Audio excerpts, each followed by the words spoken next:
It's me, this is the one and only Paul Friends, welcoming you to Starfleet Universe On Call. And tonight, we have me, of course. We have Barry, and we have Gary. And this week, we're going to be talking about the Belasco Merchant Guilds. So, without further introduction to me, welcome them in. Hey, Barry, how you doing? Hey, Paul, how are you doing? Doing good, doing good. And we should have Gary on the line too, right? Yeah, I just want to bring it one at a time. Now, how you doing, Gary? Not so bad. Excellent, excellent. Yes, we're going to talk about the Belasco Merchant Guilds, and Lord have mercy, I read their history, and that was a sad history. Their ships are different. Oh, definitely. One quick question for Gary, real quick.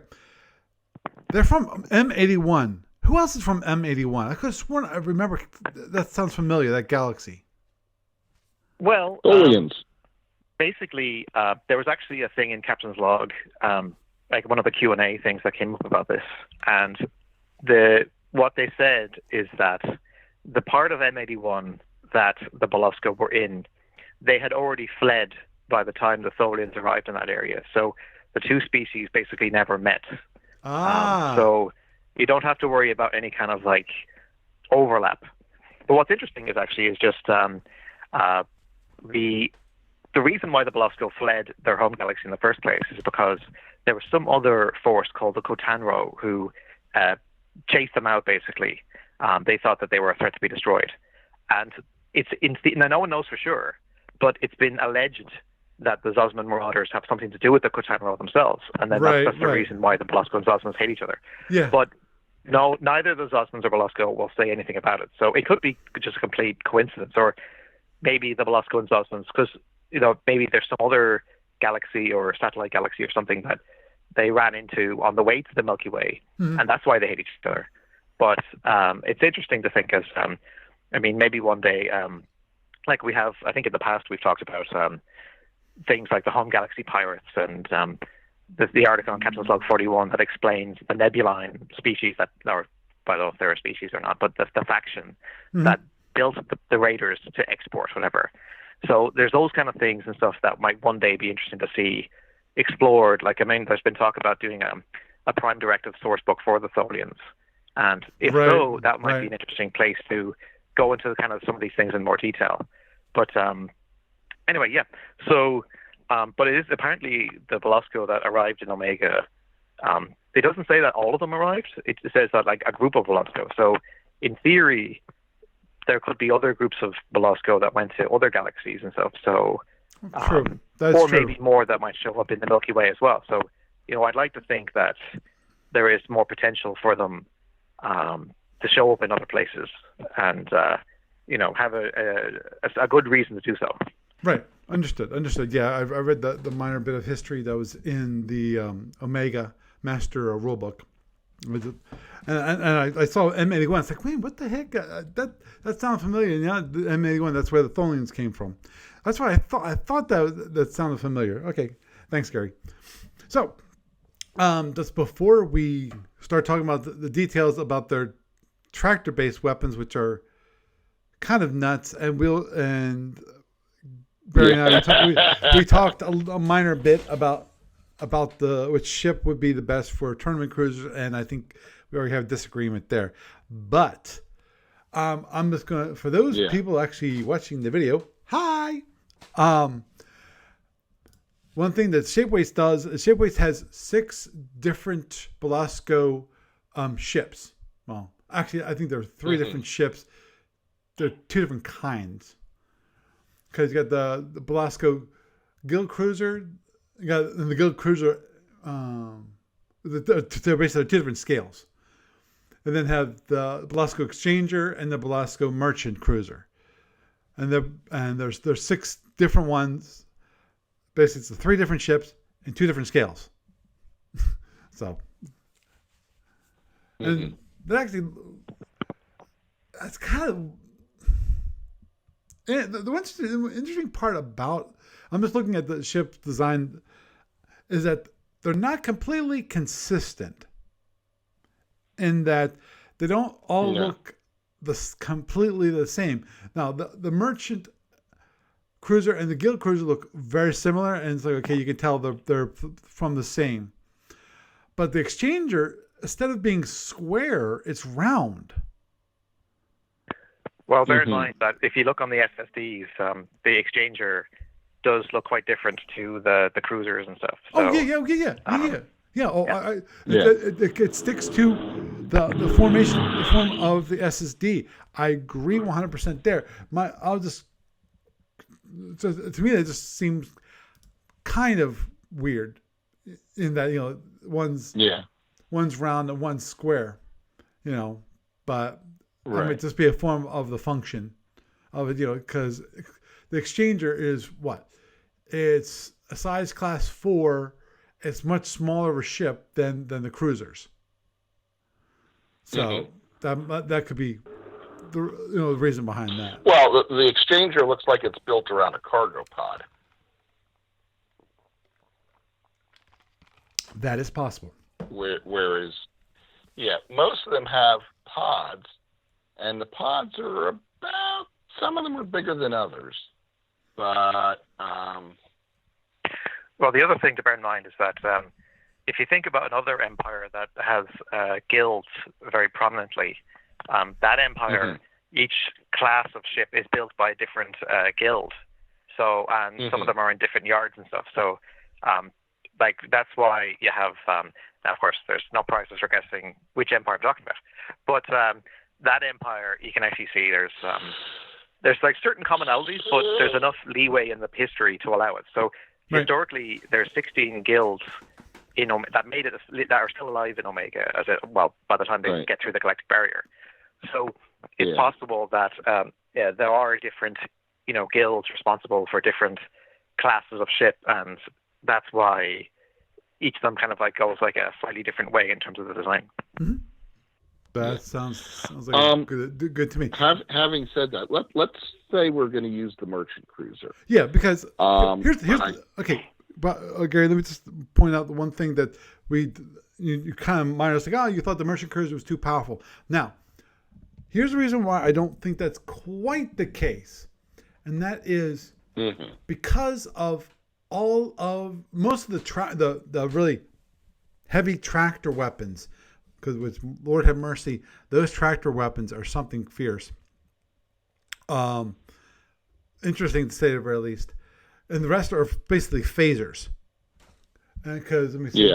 Because I don't see. Okay, and of course they have. Well, there's tachyon missiles. Yeah, 4 tachyon missiles. Which, how many was it the Mazeron that have the tachyon missiles? Yeah. How many do they normally have? They do shipments of tachyon missiles to the Belusco starting from a certain time. So there is an option for some of the Belusco ships where you can subtract the BPV to replace the TM boxes with cargo boxes. Right. Because actually, historically, there's also rules for like during the Misron collapse, if you're running a scenario during certain years, you as the Belusco player have very limited access to tachyon missiles. So, but for that reason, there is also a rule that around that same time, you can start using shuttle bombs that you're purchasing from the Federal Republic. So that same discussion that we were having a few weeks ago about the FRA battlecruiser, whatever is decided now, if anything, for those shuttle bombs would apply here too. The main difference is that the Belusco always have it that they are only allowed to swap one shuttle for a pair or a triple later in the timeline of shuttle bombs. So they don't get the full, because the difference is that the Zosmans, when they capture shuttle bombs, they have the same limitation for the first 5 years or so, but they start their own production of shuttle bombs later on. So after Y159, those Zosmans have unlimited access to shuttle bombs. Whereas the Belusco, they never build it themselves. They just rely on shipments from the FRA. So, but now, from a tournament perspective, that would be an option for them to consider as well. Right. The other thing to keep in mind is that the Belusco are not a traditional navy. Their ships are more trade ships that can fight, not navy ships there to protect regular freighters. Correct. That's why it has so many cargo boxes. Yeah. Right. So if you're gonna, I guess if we're gonna do the merchant cruiser, we'll probably put a cargo pod in rather than a self-defense pod.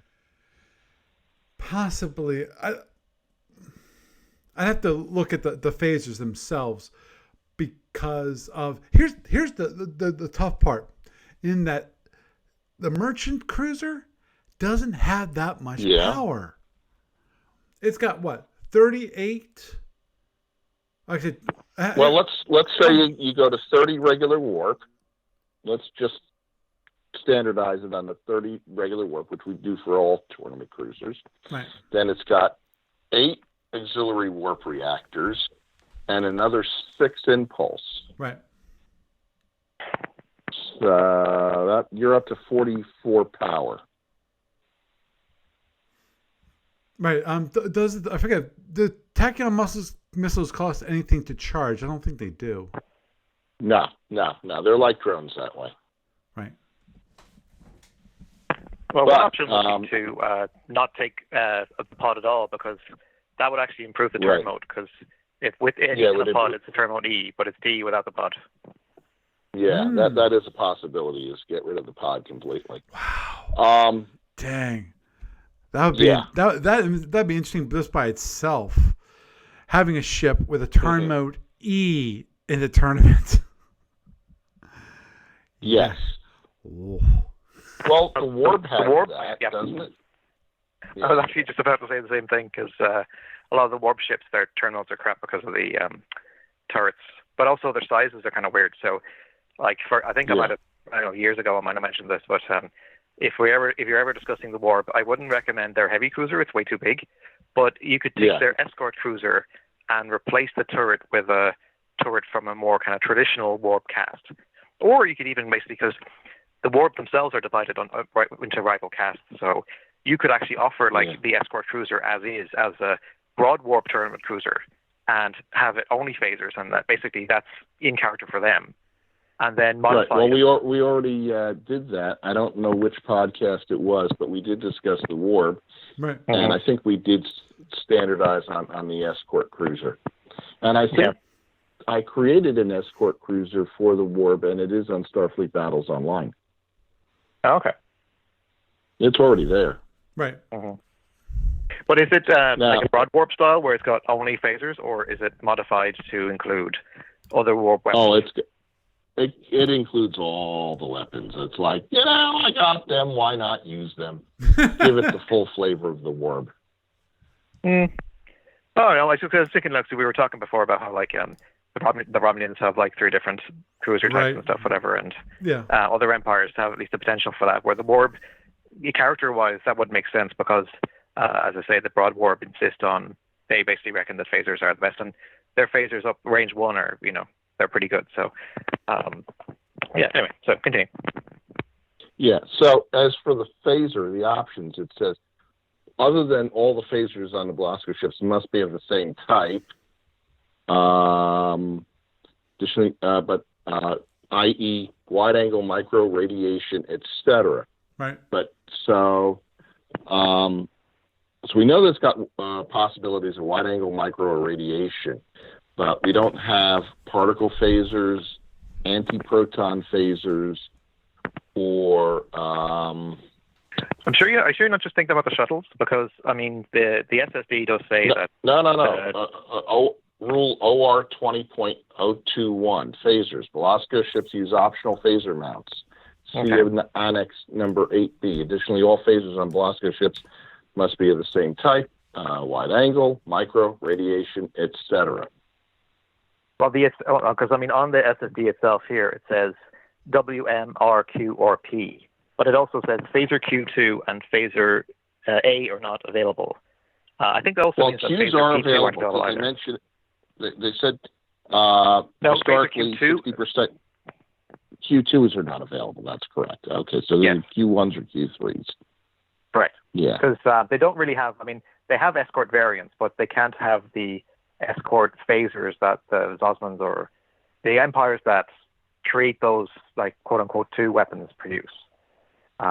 So the Belasco are kind of more limited that way. But the handy thing about actually the pod is that it can have a different phaser option than the ship itself. So, Right. I mean, if the ship is flying by itself, that's fine. But if the pod was being put back in, then that would give players the option of, mixing and matching that way. Not as much as Osman would have, but even so. Oh, you say you could have different phaser types in the option mounts of the pod than the rest of the ship? Yep. Well, basically, it's one phaser type per pod. So, for example, the Belusco have the Mercenary Dreadnought, which has 2 small pods.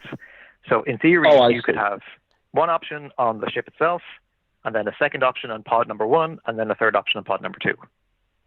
So. Okay, because it says on the SSD, optional phasers can be of any of the following types. Q2s and A's are not available. All phasers on the ship must be of the same type. Mm-hmm. Yeah, on the actual ship itself, that's correct. But on the pod, you're saying it could be different. Okay, but I think that if you put a self-defense pod on a merchant cruiser, it would be overpowered. Yeah, that's 13 phasers. Sorry, 15 phasers. 15. Yeah. Yeah. Because you got 5 7P1s and 8 P3s, 15 phasers. Ouch. Now, it also has fabrication, works, and repair. How are we treating that? Just free hits? Cargo boxes. Cargo boxes. Yep. Because for what it's worth, in Federation Commander, those kind of boxes usually get turned into hull or cargo, and then, well, for most repair crew, well, there aren't that many repair ships in Fed Commander, but for the fleet repair dock, what they did is that all of those rows of repair boxes were actually turned into cargo boxes. But then the damage control number on this ship card was increased by a lot. And there's a special rule written in Captain's Log 49 saying that the FRD, if it has a ship docked inside it, it can actually use some of its damage control points on the ship itself. Right. So that's the kind of detail that wouldn't be necessary for the merchant cruiser, though. So, So I think cargo boxes would be fine. Yeah. I agree. Okay. So basically, that ship is got a lot of internals. Well, a lot of padding. Yeah. Oh my God! Beyond for padding. I won't. I disagree with that though, because they have 12 forward hull, they have 6 aft hull, and then they have the cargo, which is not that much. Right. And then you've got cargo, lots and lots of cargo. Again, as Gary pointed out, we could actually have the ship without a cargo pod, so without a pod at all. Okay, but you still have, let's see, 6 fabs, 3 works, 3 repair, and 8 cargo. Right. Oh no, 10 cargo. Well, for comparison's sake, the Zosman Heavy Cruiser has 6 forward hull, 6 rear hull, and 14 cargo boxes. So it's not quite as much as a merchant cruiser, but it's not true. But I mean, it's still more than you'd expect on your average tournament ship. Yeah, but if you look at the other systems, though, this is also look at the other systems. You've got what? 1 bridge, 1 emergency bridge, 1 aux-con. You got 4 shuttles standard. Boy, you got the fabs. Well, that's cargo now. Right. So it has quite a bit of cargo, but it has 2 labs. 4 transporters. Yeah. I don't see that. One question is. Sounds awful, really. Well, actually, I mean, in the write-up that they had in the Master Rulebook was talking about the control spaces. Like it's relatively easy to, it doesn't have that many to go around, so it's relatively easy to leave it uncontrolled, which I suppose could be a problem if it's, or is that not so much an issue in the tournament? It's. I've never seen a tournament ship ever go uncontrolled. Yeah, even with the Orion, which has probably the least number of control spaces. Yeah. So Now, in terms of weapons, it is this possible. guy's This got, is really difficult because of the bridge gets hit on 2. The emergency bridge, I think, also gets hit on. Does that get hit on 2 or gets hit on 12? I know the Oxcon gets hit on remember. 12. Yeah. I think Flag gets hit on 2 also. Yeah, I know Flag hit on 2 because the Disdev gets hit on Flag Bridge. Well, yeah. Well, then the emergency is on 12 also. Right. Okay. But that means you need 2 12 hits. Right. Which are hard. I rarely even ever see a 2 or a 12. You know. What about hit and run rates though? Oh yeah. Well, you put guards on them. Right. Obviously, you put guards on them. Yep. Agreed. Oh, yeah. 4 transporter. It's not a tremendous amount. You want a lot of transporters? Right. Go to Saltorians. Yeah. But you've got, in terms of heavy weapons, you've got 4 focus tractor beams, 6 integrated warp tractors. That's 10 there, plus 4 tachyon missiles. Plus you've got 5 P1s and 6 P3s.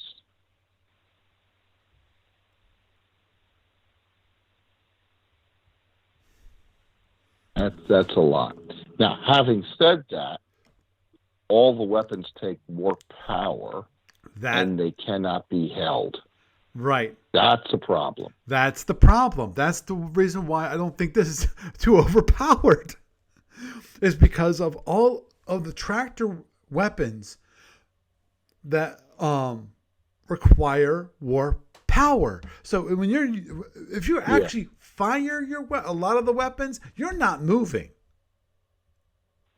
Right. One other thing as well is, because I was just thinking that if the cargo bays are a problem, you could basically enforce the locked up bulkheads rule, because in that one, basically, you can't damage any of the cargo. It's like historically, it's basically meant to, like if the ship is on a supply run, then it's purposely trying to basically protect its cargo at the cost of the people on board it. So, right.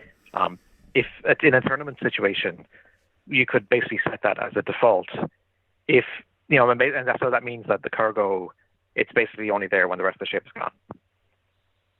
Mm-hmm. Yeah, it's okay. Mm-hmm.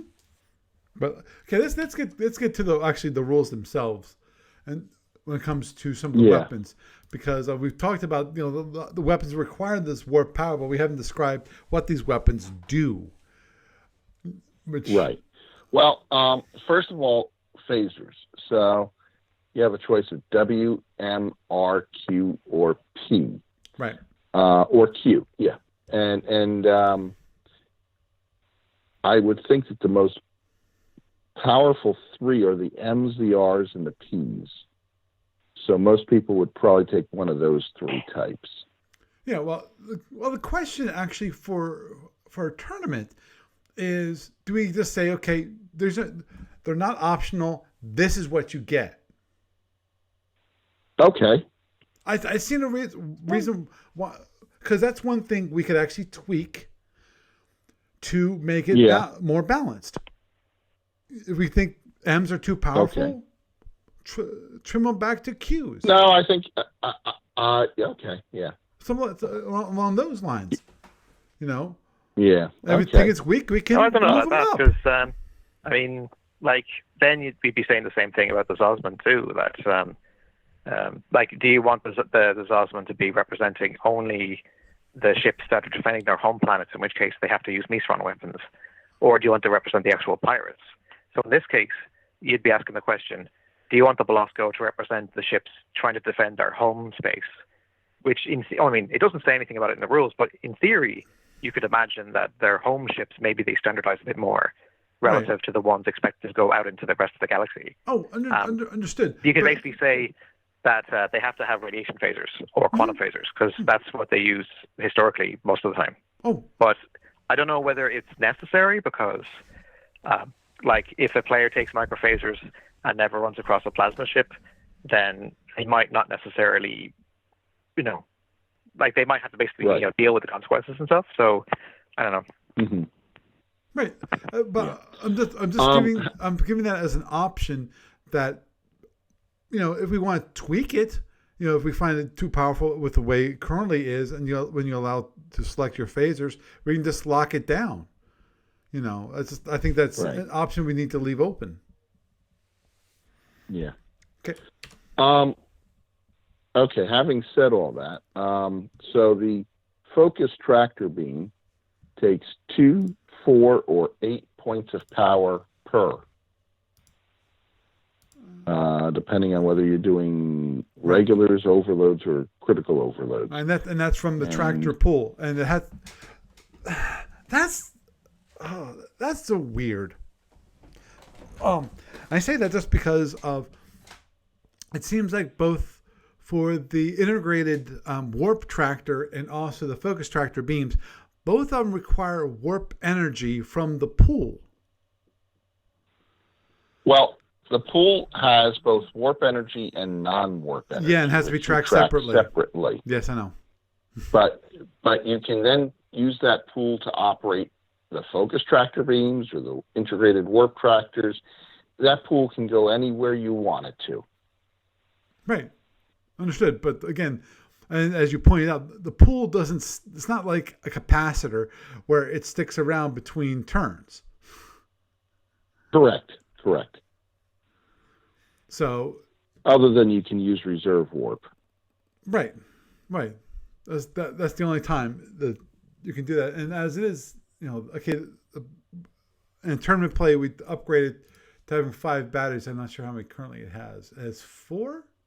Oh, yeah. One other thing to keep in mind is the breakdown, 3 through 6. Yep. It's like a wind auxiliary battle cruiser. Yeah.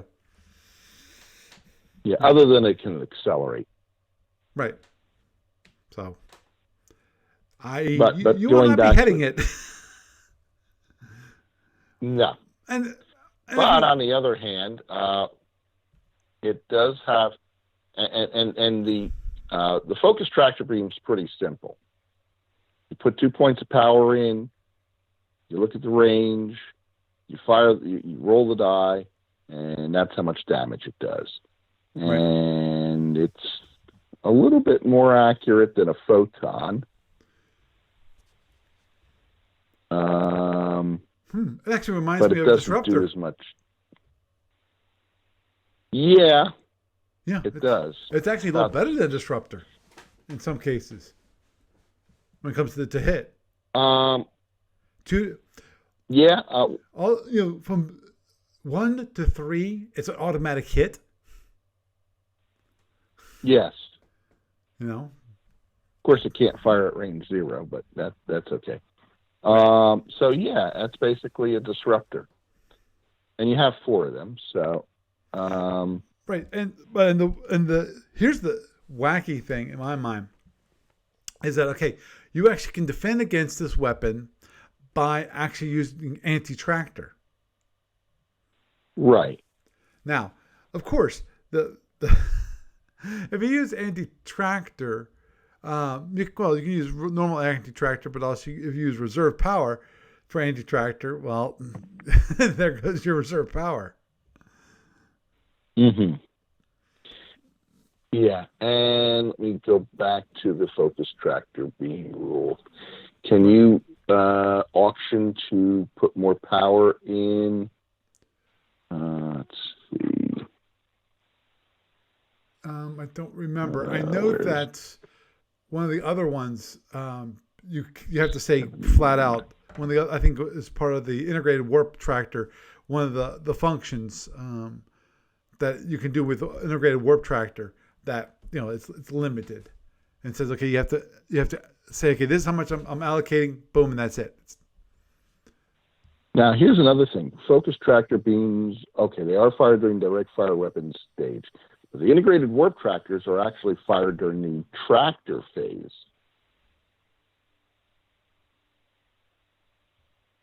And the focused tractor beam cannot fire more often than once every 32 impulses. Right. That's painful. That is painful. Yeah.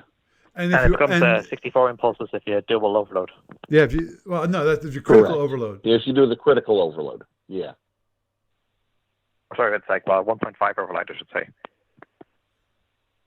Yeah, because critical overload is something you probably don't want to use. That's an emergency function. No, I don't call it an emergency. I call it a death blow function. Because you triple your damage, triple your fun. But you use 4 times as much power, so it's less power efficient. True. Yeah. And they've got split arcs as well, so you have to centralize the enemy to get all 4 of them on. Well, a lot of Omega ships are like that, but this one more so than average. Let's see.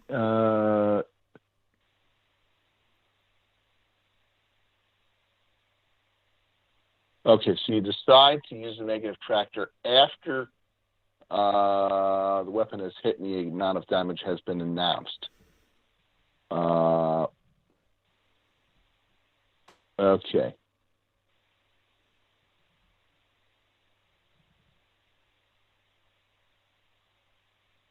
Each point of negative tractor eliminates 1 point of damage from the single focused tractor beam. Right. Now, it's interesting that if you have negative tractor allocated, you can use that as negative tractor, and then later in the turn, you can use that negative tractor to fight a focused tractor beam, but the negative tractor goes away at that point. No. It says once the negative tractor point has been used for this purpose, it is lost and does not continue to provide protection. But before it's used, right. So, example: a Trojan cruiser uses 4 points of negative tractor to resist a Belasco tractor attempt.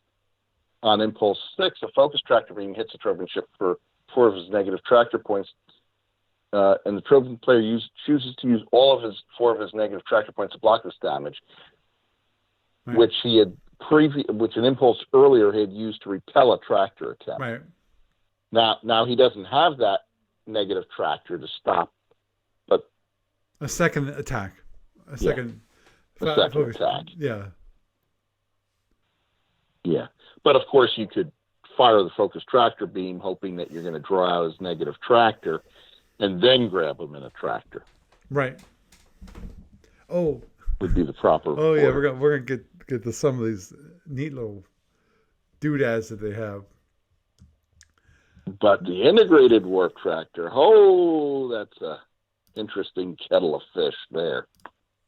Yes, it is. Yes, it is. Because it has different functions that you have available. Obviously, it has a regular function as a tractor beam, but it is a low-cost tractor beam. And longer range. Goes all the way out to range 6 and cost half. So for range 2, it costs 1 point of power. Correct. So, which is really nice, especially the longer range, because you can stop people from coming in for that close range attack.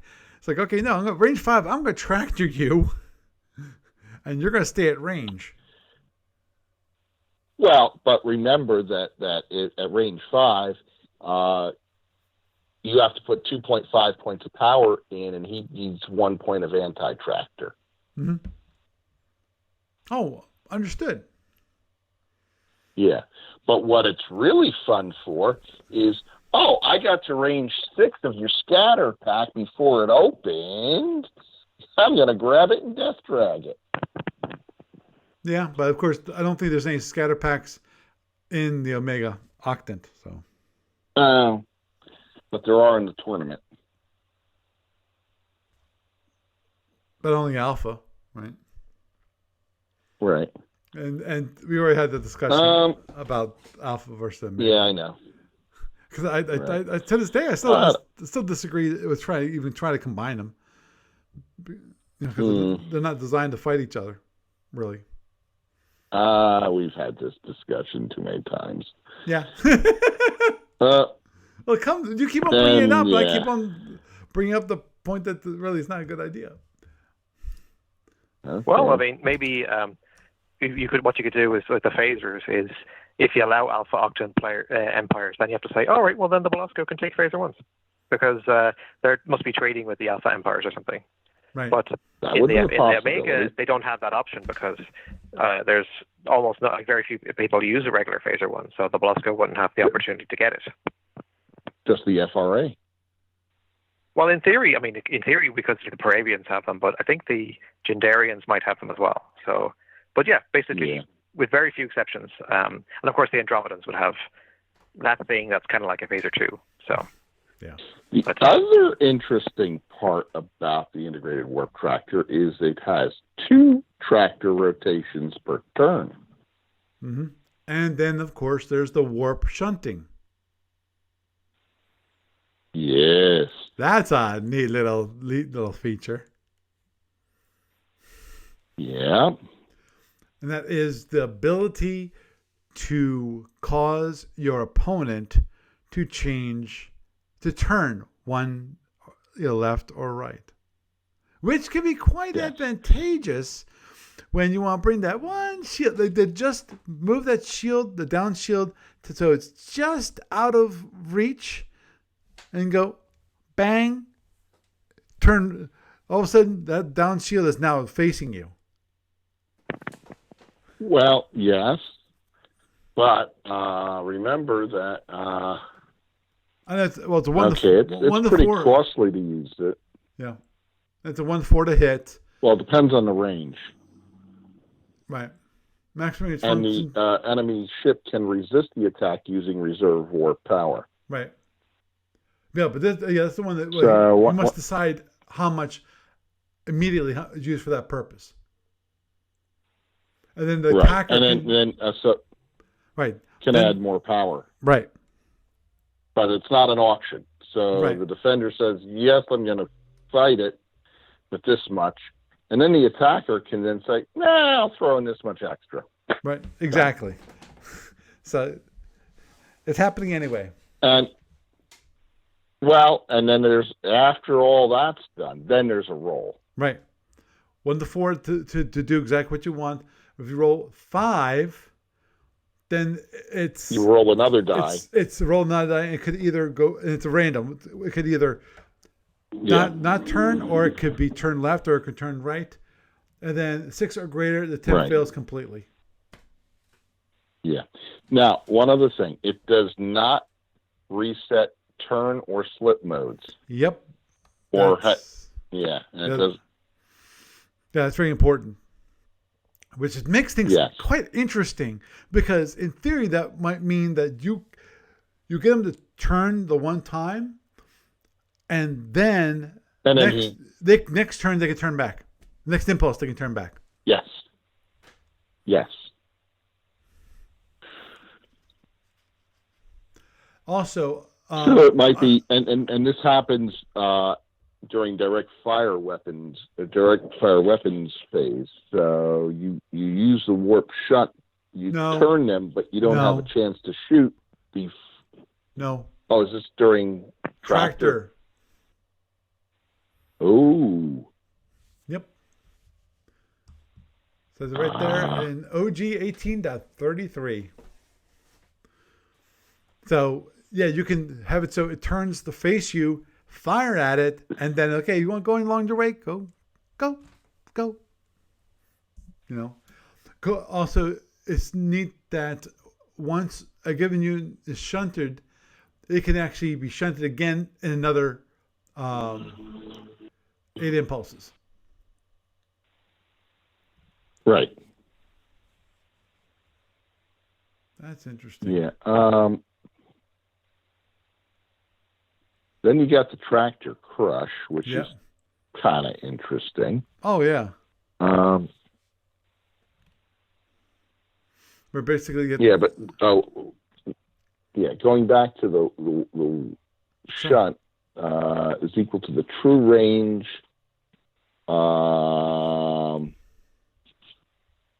Let's see, is basically is equal to the true range. Right. Okay.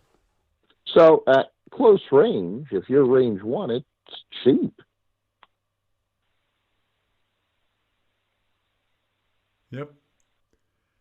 And especially in tournament play, it's going to be same size, so there's no additional power costs. Right. What is the maximum range of a warp shunt? 6. 6. Okay. Oh yeah. So the tractor crush is basically your tractor person ship. Yeah, and then right, and it's very expensive. Yep. Well, it depends upon range again. Right, but it's still going to, so you basically need to tractor the other guy, and then you need to use additional warp energy to do the crush. Right. Which breaks the tractor link. The one good thing about that is that it hits all the shields. Right. It can go do up to 6 points of damage to each shield. Yeah. Which average of 3.5 times 6 is what, about 21 points roughly, 21 points of average damage. Mm-hmm. Now, that's pretty efficient. Yeah. Now, the good part about being an Andromedas in this case is that Andromeda has 2 sides, so it only gets 2 rolls. Correct. So it only has a maximum of 12 points of damage that can be done. Yeah. Of course. So they're not quite as well looking as the Drex. What's that? They're not quite as well off as the Drex, because when they fight the Andromedans with the Alping rounds, each PA panel facing counts as 3 shield facings, whereas here, so it's the same amount of damage it's just overall. 1. Correct. So I think it's something similar with the Chlorophons, because the energy howitzer, it counts each PA panel facing as 2 shield facings rather than 3. So it's not quite as efficient against Andro's bases, like a starbase, the battle station rather, is the same. But for a mothership, it's less effective. Right. But it does have the degradation they get. Right. So, and then we have the tractor punch, which I think you could use all of your IWTs as tractor punches at 1 impulse. Mm-hmm. And you actually can fire a tractor pulse at range 0. Yes. So 0 to 6. Roll a single die, add 2. If the range result is greater than the effective range, the punch is hit for 5 points of damage. So it's a little.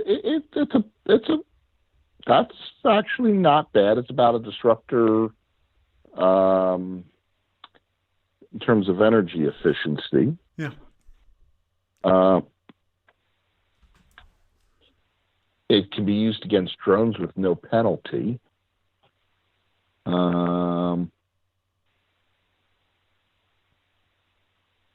Right. Okay, but it's used during regular direct fire. So basically, it's a disruptor. Mm-hmm. Short range disruptor.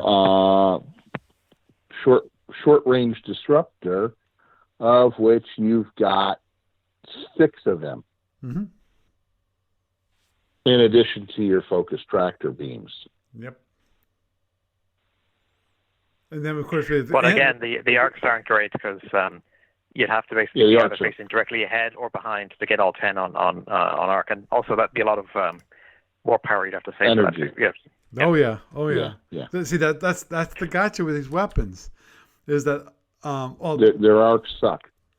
Well, not that the arcs suck, but also they require warp. A lot of the functions require warp.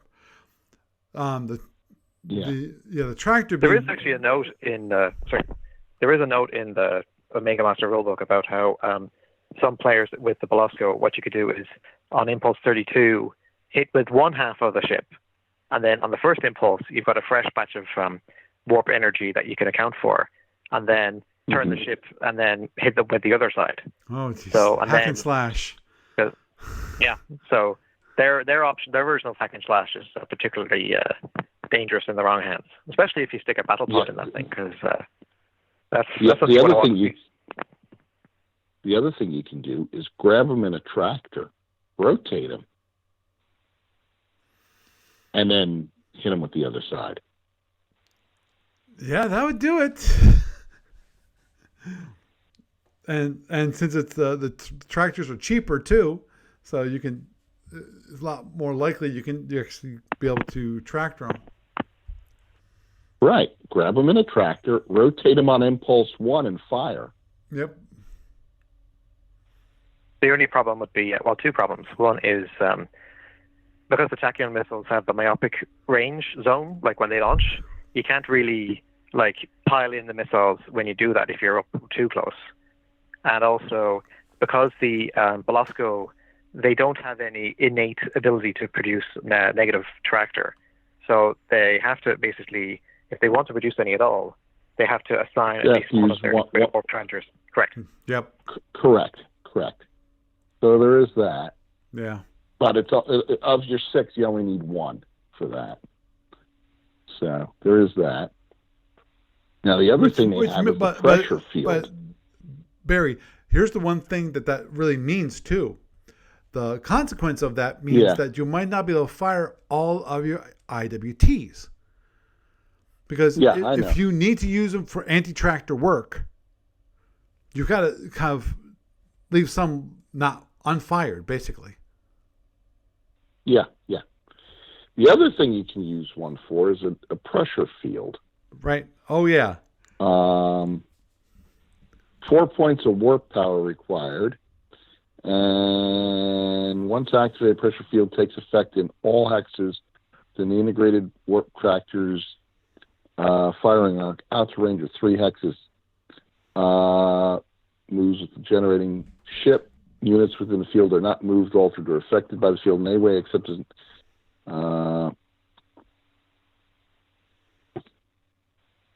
okay, so pressure fields basically take size 6 or 7, except for plasmas.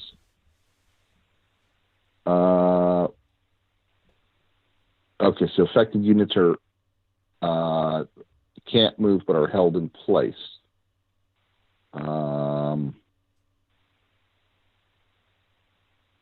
Okay, so basically they can't move, but you can move, and if you do, you don't move them. Is that correct? Is that the way I'm reading it?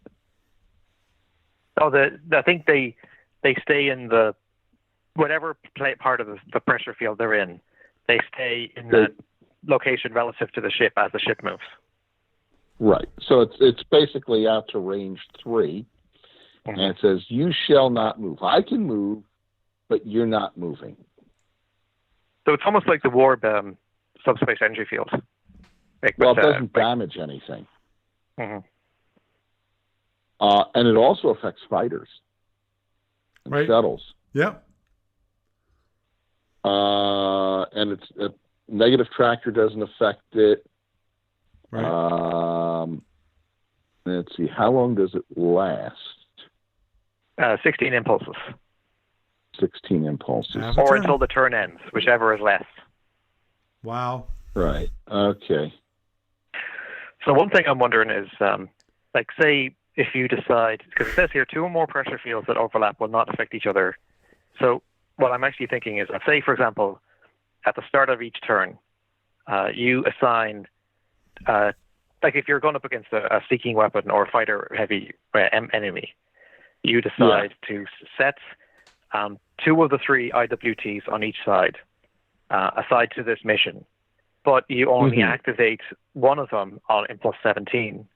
What I'm not sure is whether or not it's continuous. The effect, basically, I think what you want, I'm not too sure is like when you get to the end of impulse 16 and start impulse 17, will any units that were trapped remain trapped, or do you have to have the activation of the second one happen at the same time, the same impulse that the last impulse that the previous one's working, which means that if you only assign 2, you will not last till the end of the turn to get the full protection. Yeah, but at the same time, I don't think it really would matter that much, especially if it keeps them out to range 3.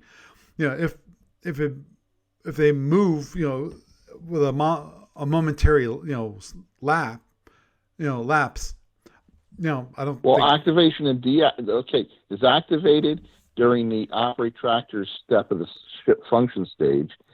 There's no delay period. So I'm assuming that it deactivates in that same stage. Right. That makes sense. So let's say I activated on impulse 1. It stays up till impulse 16. Or does it go? It stays up till after movement on 16. So impulse 17, I'd have to. Yeah, I see what you're saying. Impulse 17, you could put. Yeah, but not. Yeah. Yeah, basically, it'd be down between. Actually, if you put it up on 1, it would go until 17. Correct. And then it could go. It could go to the end of the term. Yeah, so you'd have the other one come up. Yes, you could basically have a whole. Yeah. Yeah. Of course, it's expensive. Right, and more to a point, which is I think that it's one of those things that you wouldn't do for the full turn unless there's actually seeking weapons going after you.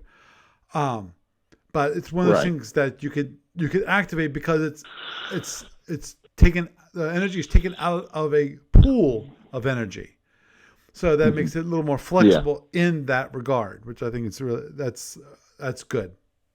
Yes. Yeah. So the Velasco's he's trying to play Federation Commander while everyone else is playing SFE. Because he's got his power on the go, so he's thinking more like an FC player than an SFE player. Yeah, that's true. I would it'd be interesting to see how it would be implemented in FedCom, because FedCom you still have to, I think you still have to do kind of like what they did with the Andromedans to a certain degree, which is no, the problem is with FedCom usually it doesn't matter anymore whether it's warp energy or any other kind of energy. Does it? Right. There's no differences. Right. Yeah. Yeah, because even with like photons in FedCom, you don't say, oh, it needs 2 points of warp power. You don't care. Right. Yeah, that's true.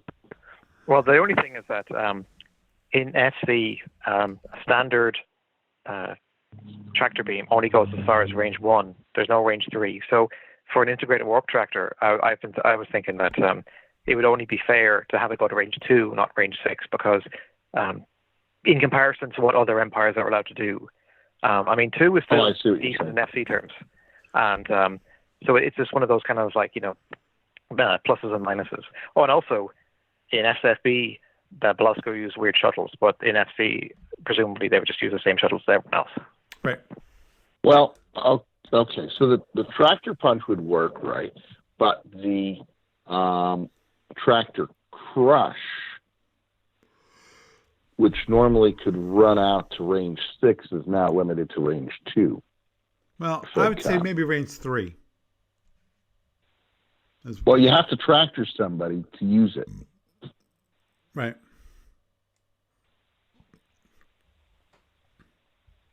But still, I think leaving it to range 2 is, I think, too short. I think range 3 is a little more reasonable when it comes to conversion to FightCom. Oh, and there's one other. Well, bear in mind that FC also lets you do things like accelerations and deceleration points. So in terms of basically, you know, I actually looked at the actual tractor rules are a bit more simplified in FC as well, because I don't think I can't remember if you ordinarily have the option of turning an enemy ship, because I think some of the options in FedCom, like it's more like, I'm trying to remember now. I should open up the reference rulebook, but anyway, I think I don't want to distract too much from the tournament discussion that's going on right now. Oh, understood. But, yeah. Oh, but there's there's also one other system which we have not even discussed, which it's not really, I think, all that useful, but I might as well just mention it here, which is, of course, the ship stabilizer. I don't think that's even why.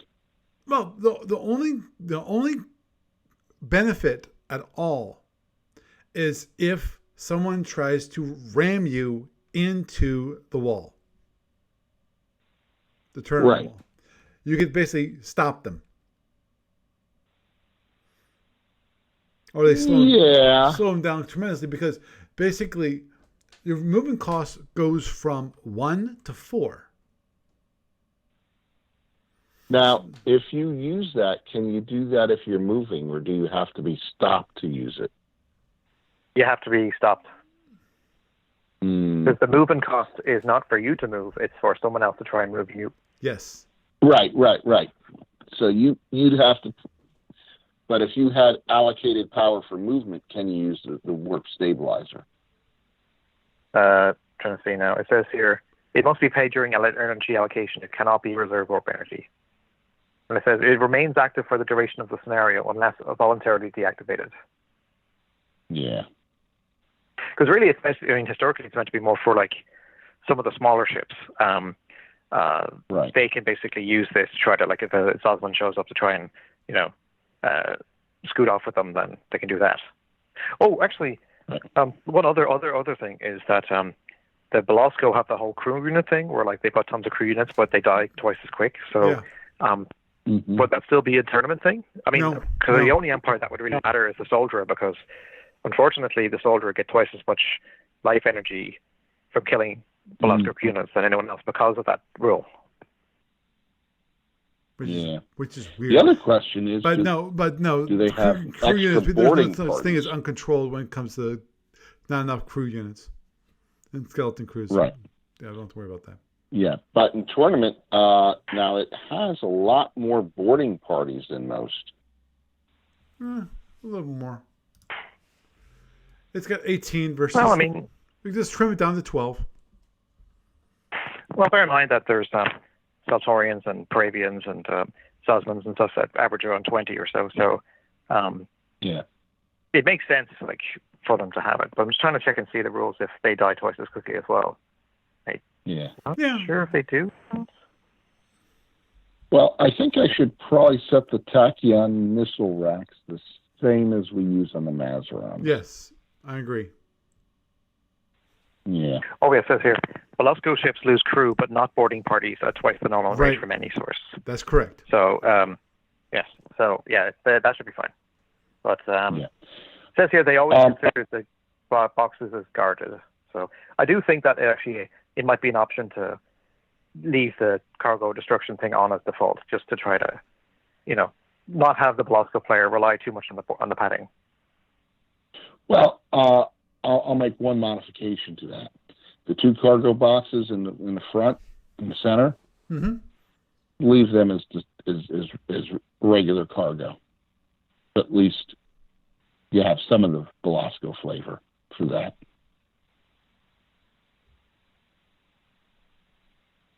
Okay.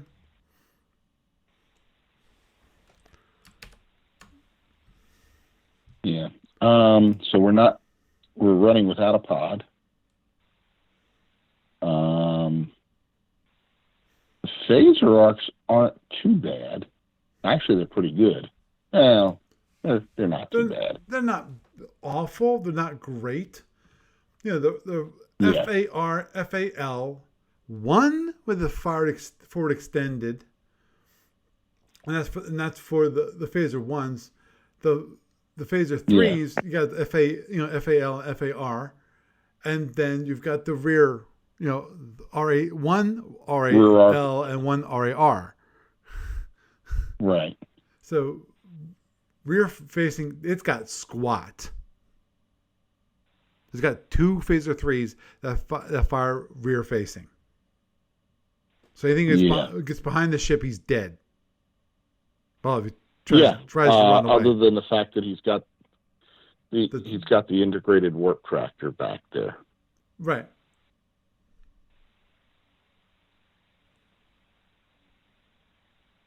Yeah.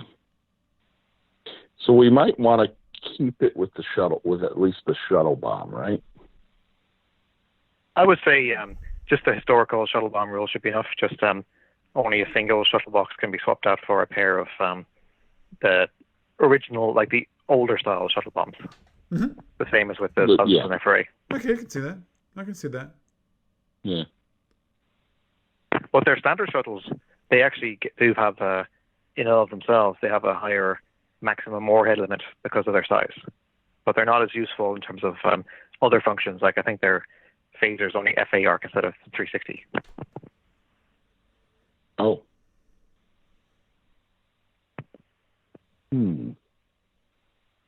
Let's see. It doesn't say that on the SFD, but it's under. If you have the Omega Master Rulebook, it's on page 266. There's OR20.S1.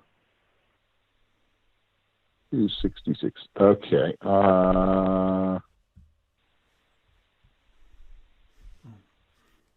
That's take 8 points of damage to destroy, but cannot move at speed greater than 5. With a single phaser that only has FA firing arc.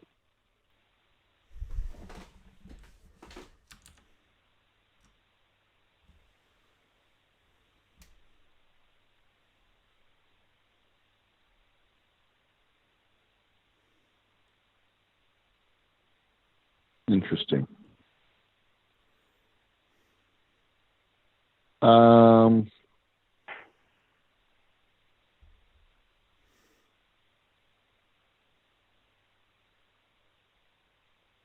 Oh yeah, and they take 4 turns to arm as a suicide shuttle. Oh, where does it say that? Near the bottom. Let's see.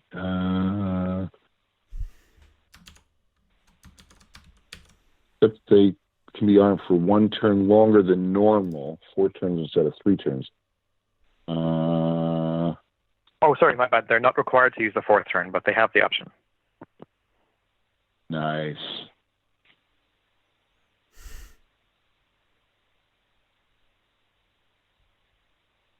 So they can make it more powerful suicide shuttle? Is that what you're saying? Yeah, basically it's a more powerful suicide, yeah. It goes up to 24 damage points. Yikes. Right. Well, I would think that the shuttle bombs would be able to go up to that point, too. Depending on which warhead you settle for the shuttle bomb. Because the thing is, to bear in mind with the shuttle bomb is that because they arm more quickly, there's more of a turnaround. But on the other hand as well, the Belasco ship only has 1 shuttle bay, so it has to choose whether it's going to use a shuttle bomb or a standard shuttle to arm at a time. So it's not quite as flexible as some of its enemies. Well, you mean it can launch a shuttle bomb or a shuttle in a given impulse, but it can arm. You can always arm multiple suicides or shuttle bombs at the same time, right? I'm trying to remember now. Some of the shuttle bombs are under the same arming limitations as regular shuttles. Okay. Yeah. So the number of special shuttles that can be started with is 2. Right. So you have like 1 shuttle bomb ready and 1 suicide shuttle ready, or 2 shuttle bombs ready. Yeah, it might make more sense to have 2 shuttle bombs ready. What the heck? Oh, agreed. Especially since the thing is that, I mean, if you use, because it does let you start the scenario with the standard shuttle armed up to the 4th turn of arming. So if you keep one of the shuttle bombs in reserve, then you don't have to wait another bunch of turns to arm it again. That's true. That's true. Yeah, I'd have to look at the shuttle bomb rules again to see how much damage they do. Yeah, that's what I was starting to look up myself. 149, 149. Shuttle bombs. Okay, warhead armed like suicide shuttle, except the power. Same requirement are reduced. Shuttle bomb requires 2 turns to arm, not 3. Can arm from anywhere from a half to 2 points of warp. The warhead strength is equal to 4 times the amount of total warp. So minimum of 4 is a maximum of 16. That's until Y175, which Yes. goes up to 20, Yes. and then 24 for Y188. But I think actually the Belasco and Zosmans, they have a couple of years delay relative to the FRA. So, for example, it says here the Zosmans, blah, blah, blah, they don't get the miniaturization technology, but they can use any of the warhead improvements beginning 2 years after their employment by the FRA.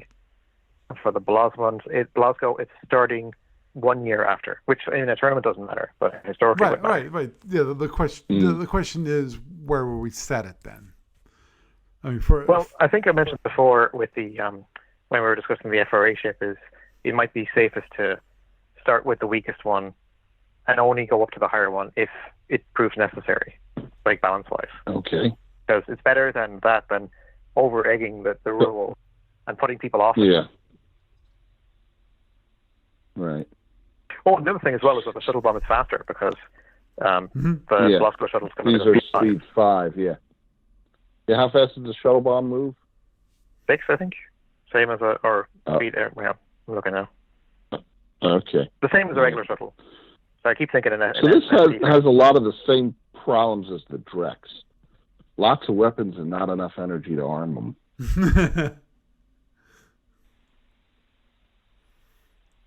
Agreed. Yeah. Yeah. Actually, when it comes to shuttle bombs, I would prefer taking 2 regular suicide shuttles and then charge the shuttle bombs later on in the turn, later in the game, because it only takes 2 turns to fully load a shuttle bomb. Well, the only other thing is that any shuttle that you use for that mission, you won't be able to use it for things like Wild Weasel or anything. So, correct, because the ship only has, like, if you swap out one of the 4 shuttles, then that's 2 shuttle bombs and 3 Belasco admin shuttles. So, if you keep one in your pocket for Wild Weasel, then you're down to 2 or whatever. So, or even 1 if you want to be extra, if you're up against someone who has a lot of big secret weapon stuff. So, agreed. It's. But that's one of those things that you are. That's at the beginning of the game, is that you decide what's going to be your special shuttles. If you're going to use Wild Weasels, because normally, at least for me, I'm not sure about anyone else, but definitely for myself, that I have to decide early on what is going to be my strategy when it comes to dealing with seeking weapons. Am I going to have a Wild Weasel, which I then have as my special shuttle because you want it at the start? Or am I going to use speed to run away? And of course, with the Belasco, I'd say you'd be charging those Wild Weasels the first thing, because you're not going to be running very fast just because of the weapons,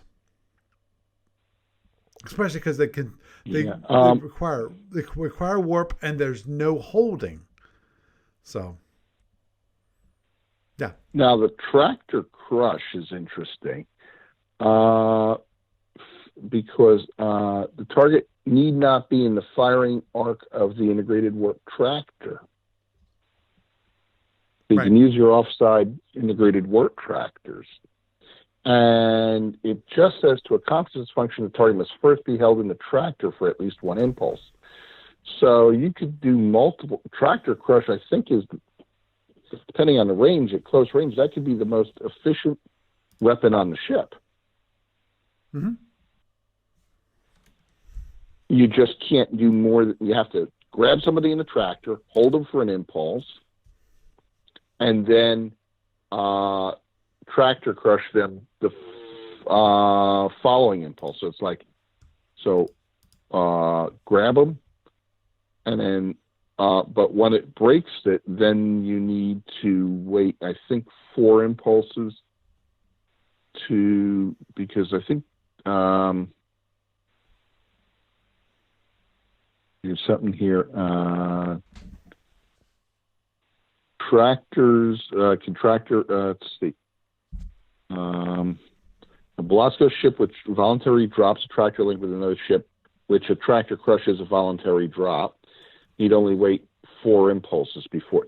So you do a tractor crush, you wait 4 impulses, you grab them in a tractor, so it's really 5 impulses later you can do another tractor crush. Right. Now, here's a bizarre part. The energy for the tractor crush to grab them in a tractor doesn't have to be warp power. Right. That's the. I was thinking about that. To do the crush portion of it, you do need warp power. Right. But the tractor portion doesn't have to be. But if you don't use warp power for it, your efficiency is the same as anybody else's tractor efficiency.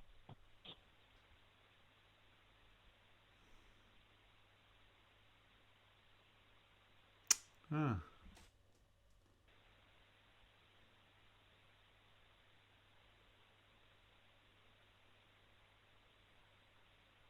Dang. Yeah. Dang. And the other thing is that let's say somebody has an anti-tractor. Let's say they have 2 points of power in an anti-tractor. Mm-hmm. So you grab them in a tractor. You voluntarily dropped it because of the tractor crush. You got to fight that anti-tractor all over again when you retractor them. That's true. That's true. Unless you fire a focused tractor beam. And yes, unless you fire a focused tractor beam and burn their anti-tractor. Exactly. Assuming that they fight it. Assuming that, yeah. Yeah, they don't have to fight it. Mm-hmm. They can reserve it. But, yeah, lots of powerful weapons, lots of options, but not enough power for it all. Amen. Isn't that the story? Isn't that the story of the life of most ships, though? Yeah. Beware the Belasco ship who's star castling. Yep. Agreed. He ain't going nowhere, and you ain't gonna beat him. Another reason why I'm glad there's no such thing as star classing in FedCom. Yeah. Oh. Yeah. Oh, no kidding. Which is one thing I brought up a couple of weeks ago. I'm talking about the Federation Commander, and in that Federation Commander, is actually the more pure form of SFB, because in SFB, what the saying is, speed is life, and truly, Federation Commander really accentuates that point the most, because of the biggest thing is shield reinforcement. Unlike SFB and FedCom, you are limited by the amount of shield reinforcement you can do by the amount of non-disabled batteries that you still have available to you. That was a deliberate design choice. Oh, I know. I agreed. But it forces you to say, okay, you can't star castle. It solves that problem pretty definitely, I think. That's why I agree with that. That made a lot of sense. And also, speed in forward direction is life, because FC, you have to be paid twice to go backwards. Yes. So no Kaufman retrograde. Yeah. Solves that issue. Well, a very expensive one anyway. Yeah, but the reason why you do a Kaufman retrograde is you can go back at a relatively, not even fast speed, you can relatively slow speed, you always are forcing your opponent to run uphill, and you can put the additional reinforcement to the shields. Right. So, yeah, it's nasty. Which is particularly a problem for the Drex, but that wouldn't be. I mean, it's a bit early for that, but in theory, once it's the turn of the Drex in FC, they would not have that option either. So it might be a little bit fairer for their enemies to be able to fight them. Right. Mm. Right. Okay. Well, I think it's definitely getting late, so I'm gonna call it a night here. Gary, Barry. Okay. It's been wonderfully talking to you and talking about the Belasco. I hope to see you again next week. Well, I hope to see you Sunday. Yeah, me too. Me too. I got to tell my wife about that. Well, it is Mother's Day, you know, but not like we're going to go anywhere. Oh, yeah. Well, she's probably seen enough of you lately. Very true. Very true. Okay, well, you have a good night. Good night, all. Okay, bye. Okay. Good night, Gary. Have a good night, Paul. And hopefully anyone who's interested mini-wise should check out the Belasco and Shapeways and see what they think. Oh, yeah. If you're watching the videos, I showed them off. They're really nice. They're really cool looking ships. Did you show the 3D view as well? No, I didn't show the full 3D view. I didn't do that. But at least I show them. If they want to look at the 3D view, please, by all means, go to Shapeways and check it out. Okay, well, good. And have a good night. You too. Bye. So we had a nice little discussion about the Belasco and the definitely different tractor weapons. And as pointed out, the biggest issue, of course, with that ship is it's got lots of tractor weapons, lots of weapons that require warp power. So, that gets difficult because you can't move and chew gum at the same time. It seems like, it makes things very difficult for them. It limits. If you want to go relatively moderate speed, you can do some attacking. But if you're going to go a faster speed, you can't be attacking hardly at all. You can chase after the guy, but you're not going to be doing anything but chasing him. Possibly tractor him so they don't get away. But that's about it. Okay. Well, with that, I am Paul Franz, and I bid you a good night.